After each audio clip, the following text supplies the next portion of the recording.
আপনার অভিযোগটা কি? আমার অভিযোগ, আমাকে এখানে ডাক্তারি করা অবস্থাতে আমাকে এখানে থ্রেট দেওয়া হয়েছে। থ্রেট দিয়েছেন ডক্টর সুপারিনটেন্ডেন্ট এখানকার, যে অর্ডার যদি ফলো না করো, যা বলা হচ্ছে সেটা যদি না করা হয়, তাহলে অভয়ার দ্বিতীয় অভয়া কেস হেঁটে চলেছে। হ্যাঁ, আমাকে এটাই বলে চলে গেছে। মানে আপনার উপর কি আমার উপর হ্যারাসমেন্ট হচ্ছে, অনেক দিন ধরে ওয়ার্ক প্লেস হ্যারাসমেন্ট হচ্ছে আমাকে। আমি অ্যাকচুয়ালি প্যাথোলজিস্ট, আমার প্যাথোলজিতে এমডি আমি কমপ্লিট করেছি, করার পর এখানে এসআরসি আমার চলছে কন্টিনিউ। আমি জয়েন করি। কথা না শুনলে দ্বিতীয় অভয়াকাণ্ড ঘটবে এই হাসপাতালে কর্মরত এক মহিলা চিকিৎসককে হুমকি সরকারি হাসপাতালের সুপারের। চরম আতঙ্কে অবশেষে স্বাস্থ্য দপ্তর ও পুলিশের দ্বারস্থ ওই মহিলা চিকিৎসক। ঘটনাটি নদিয়ার শান্তিপুর স্টেট জেনারেল হাসপাতালের। ওই মহিলা চিকিৎসকের নাম ডক্টর সুকন্যা রায়। গত 3 মাস আগেই বর্ধমান মেডিকেল কলেজ থেকে শান্তিপুর স্টেট জেনারেল হাসপাতালে প্যাথোলজি বিভাগের সিনিয়র রেসিডেন্ট হিসেবে কাজে যোগ দেন। তার অভিযোগ, কাজে যোগদানের পর থেকেই হাসপাতালের সুপার ডক্টর তারক বর্মন তার উপর বিভিন্নভাবে মানসিক নির্যাতন করতেন। 28 সেপ্টেম্বর 2024 আমি এখানে জয়েন করার পরে ওনাদের রিকোয়েস্ট করি, যেহেতু আমি hence I am pathologist, so I should be put on pathologist department of pathology আর ব্লাড ব্যাঙ্ক। ঠিক আছে, খুব ভালো কথা। এখানে ওনারা দিতে চাইছেন না, তো ঠিক আছে, সেটাও ঠিক আছে। তো তারপরে আমাকে এখানে যে প্রেশার বা যে স্কেডিউলের মধ্যে রাখা হয়, আমি সত্যি কথা বলতে কি, এই ট্রিমেন্ডাস ওয়ার্কলোড একা ম্যানেজ করতে গিয়ে আমার সিচুয়েশান ক্রমাগত খারাপ হতে থাকে, এটা আমি জানাতে থাকি। এই বিষয়ে অবশ্য সকল ডাক্তারের সমকাজ বন্টন করা হতো না বলে রোস্টার কমিটির সদস্যরা জানান ওই মহিলা চিকিৎসক। যদিও এই বিষয়ে তার অভিযোগ প্রতিবাদ করতে গেলে তাকে হুমকি দেওয়া হয়। পাশাপাশি তিনি যখন নাইট ডিউটি করতে অস্বীকার করেন, তখন তাকে দ্বিতীয় অভয়াকাণ্ড ঘটিয়ে দেওয়ার হুমকি দেন। এরপরেই রীতিমতো আতঙ্কিত হয়ে পড়েন ওই মহিলা চিকিৎসক। নিরুপায় হয়ে থানার দ্বারস্থ হন। ভিডিও বক্তব্য না দিতে চাইলেও তিনি বলেন ওই মহিলা চিকিৎসক তার বিরুদ্ধে সম্পূর্ণ মিথ্যে অভিযোগ করছেন, এমনটাই জানিয়েছেন সুপার তারক বর্মন। মহিলা চিকিৎসক নিজেও মানসিক রোগের ওষুধ খান। আমি জানিয়েছি এই চিকিৎসককে স্বাস্থ্য দপ্তরের অন্যত্র স্থানান্তরিত করলে আমার কোনো আপত্তি নেই। তবে প্রশ্ন উঠছে, মানসিক সমস্যা যদি থেকেই থাকে, তাহলে একজন অসুস্থ ডাক্তারকে কিভাবে রোগী দেখার মতন গুরুত্বপূর্ণ ডিউটি নিয়মিত দেওয়া হচ্ছে? পৃথিবীর 3 ভাগ জল 1 ভাগ স্থল, তাই পানীয় জলের অভাব নেই। কিন্তু বিশুদ্ধ পানীয় জল একটাই, বৃষ্টি অ্যাকোয়া। প্রতি ফোঁটায় আনে তৃপ্তি, মেটায় তেষ্টা। বৃষ্টি অ্যাকোয়া, বিশুদ্ধ পানীয় জল। ওনাকে জানাতে থাকি, রোস্টার কমিটিকে, সুপারকে জানাই, রোস্টার কমিটিকেও জানাই। তারা বিন্দুমাত্র কোনো কিছু গাও করেন না, মাথাও ঘামান না। আমি অনেকবার করে বলেছি, তো আমি আলটিমেটলি, এটা আমার জয়েন করার পর থেকে, আমি জয়েন করেছি 2024 সেপ্টেম্বর, 28 সেপ্টেম্বর। আর আমার না, আমাকে শুনুন, যে কথাটা আমাকে বলে চলে গেছে, আমি কাল 31 তারিখে আমার আউটডোর হয়েছে 9টা থেকে 2টো অবধি।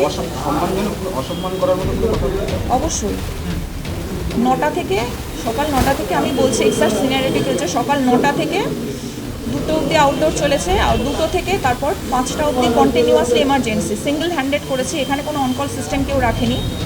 আমাকে ইএমও হিসাবে একাই আমাকে দেখতে হয়েছে, আমি ওই দিন একাই ছিলাম এমার্জেন্সিতে। দেখে নেওয়ার পরে আমি তারপর যখন আমার ডিউটি কমপ্লিট হয়ে যায়, ওনারা বাকি ডক্টরসটা হ্যান্ড ওভার নিতে আসে, তারপর আমি বাইরে চা খেতে পাই। তখন আমাকে এরকমভাবে থ্রেট দেওয়া হয়েছে যে উনি এসে সাডেনলি পাস করে গেছেন, মানে কোথাও কোনো সিসিটিভি কিছু ছিল না এই হসপিটাল প্রেমিসেসের মধ্যে। হঠাৎ করে গানের পাশে পড়ে গেল, যদি বেশি বাড়াবাড়ি করছো, যদি অর্ডার ফলো না করো, তাহলে কিন্তু এখানেও দ্বিতীয় অভয়া কেস হতে চলেছে। আমি আতঙ্কিত বলতে, আমি ওই মুহূর্তে বাকরুদ্ধ হয়ে গেছিলাম। আমি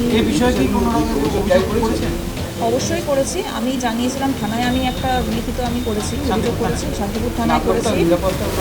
নিরাপত্তা ভয়ঙ্করভাবে নিরাপত্তাহীনতায় ভুগছি। আমার এখানে ওয়ার্ক প্লেস হ্যারাসমেন্ট এখানে কন্টিনিউ হয়ে যাচ্ছে। রোস্টার কমিটিকে জানিয়েছিলাম, কেউ কোনো ভ্রুক্ষেপ কিছু করেনি, চলেই যাচ্ছে।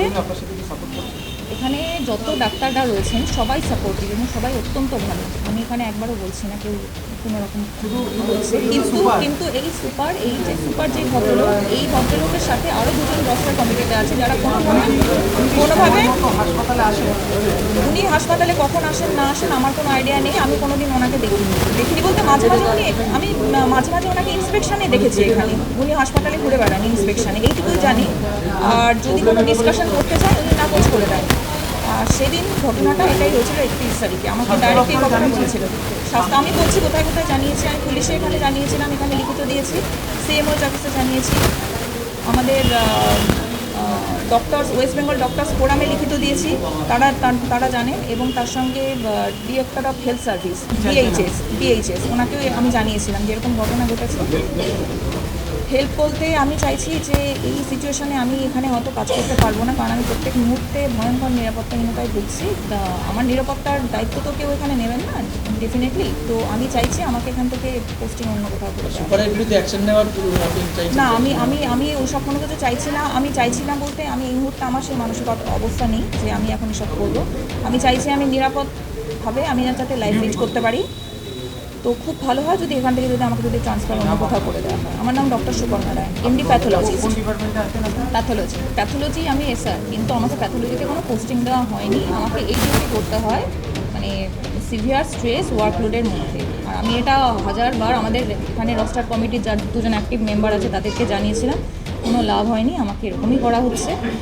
আর আমার যে সাবজেক্টে স্পেশালাইজেশন করা হচ্ছে আমি চাই সেই সাবজেক্টটাই আমাকে দিক, তাহলে আমি নর্মালভাবে করতে পারবো। কারণ আমি যেই সাবজেক্টে পড়িনি, কারণ এই যে এত পেশেন্ট দেখছেন এখানে, এনারা সবাই এখানে কেউ এনারা যারা রয়েছেন এখানে আমাদের এই হাসপাতালে স্টেট জেনারেল হাসপাতালে পেডিয়াট্রিক্স ডিপার্টমেন্ট আছে, মেডিসিন ডিপার্টমেন্ট আছে, গাইনিতে আলাদা আছে, গাইনির কথা বলবো না, ওখানে 24 ঘন্টা অনকল আছে, আর তার সাথে সার্জারি ডিপার্টমেন্টও আছে, কিন্তু কোথাও কোনো অনকল সিস্টেম নেই।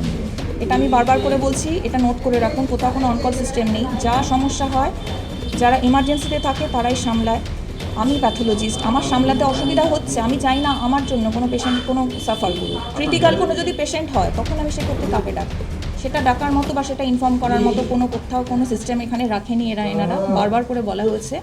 এই হচ্ছে সমস্যা। এটা যখন বারবার করে যখন বলতে চাইছি, আমার উপর বারবার করে ইনি থ্রেড দিচ্ছেন, এই সুপারই থ্রেড দিয়েছেন। আমার নাম ডক্টর সুপর্ণা রায়।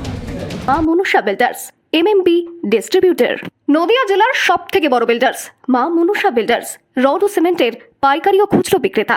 আমাদের ঠিকানা পদ্মবিলা ঠাকুরবাড়ি, চাকদা, নদিয়া। থেকে বড় English medium school JRS public school প্রায় 35 বিঘা জমির ওপর গড়ে উঠেছে বিশাল ক্যাম্পাস। নার্সারি থেকে শুরু করে উচ্চ মাধ্যমিক, ITI college, law college, BEd college, ভর্তি চলছে জেআরএস পাবলিক। আপনি কোথায় ইনভেস্ট করবেন, কেন করবেন বুঝতে পারছেন না তো? সঠিক গাইডলাইন পেতে আজই আসুন নদিয়ার চাকদাতে নিবেদিতা প্রাইভেট লিমিটেডে। Nivedita private limited, marketing and distribution service. Balcony বা সিঁড়ির রেলিং, মডিউলার কিচেন বা ড্রয়িং রুম, এক কথায় আপনার স্বপ্নের বাড়িকে করে তুলুন আরো সুন্দর। Chakdah ply centre, gorgeous look বা কোয়ালিটি সবেতেই number 1। Chakdah ply centre, Chakdah ply centre, KBM, Chakdah, Nadia. হোমওয়ার্কটা করেছো? হ্যাঁ স্যার। এ বাবা, ভুল করেছো কেন? চোখে কেমন ঝাপসা দেখছি, লিখতে আর পড়তে খুব সমস্যা হচ্ছে।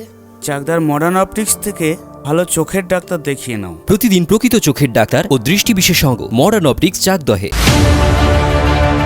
চাকদা অ্যালুমিনিয়াম সেন্টার, প্লাই, কাঁচ, laminates, kitchen fittings, door lock, window ও অ্যালুমিনিয়ামের খুচরো ও পাইকারি বিক্রেতা। চাকদা অ্যালুমিনিয়াম সেন্টার, পূর্ব লালপুর 50 নম্বর রেলগেটের পাশে, চাকদা, নদিয়া। ভাবছেন 3 স্টার ক্যাটাগরিতে কাটাবেন? রুম রে মাত্র 1500 টাকা থেকে স্টার, খাওয়া দাওয়া রিজনেবল প্রাইস। নদিয়ার একমাত্র 3 স্টার ক্যাটাগরি হোটেল এনবি সোনার বাংলা হোটেল, কল্যাণী এইমসের ঠিক উল্টো দিকে, কল্যাণী, নদিয়া।